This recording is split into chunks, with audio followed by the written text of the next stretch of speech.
सोमनाथ सूर्यवंशी बद्दल मुख्यमंत्री खोटं बोलले.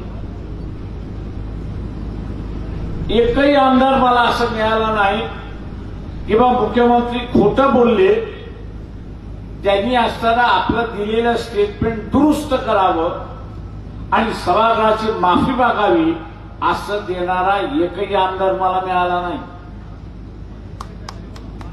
ते मला सगळेच म्हणत होते प्रकाश जाऊ दे ना, मुख्यमंत्री आहेत. अरे म्हटलं मुख्यमंत्री आहेत मान्य आहेत, पण त्यांनी सभागृहामध्ये खोटं बोलू दे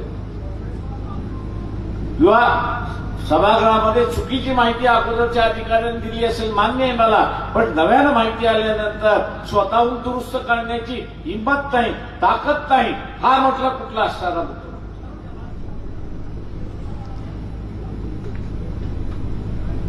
म्हटलं हे सभागृहाचं रेकॉर्ड उद्या अधिकृत रेकॉर्ड त्या ठिकाणी ठरवलं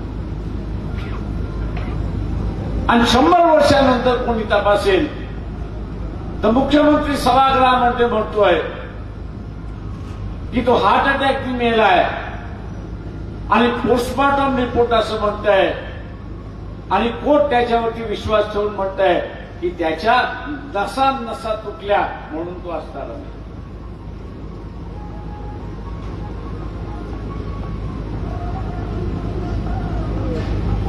ती आजही केस औरंगाबाद हायकोर्टामध्ये चालली.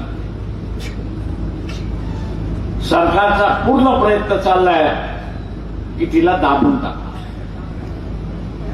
पण आम्ही छंद मानलाय की ती दाबल्या जाणार नाही. त्या 27 पोलीस अधिकाऱ्यांना जेलमध्ये आम्ही घातल्याशिवाय राहणार नाही. हे लक्षात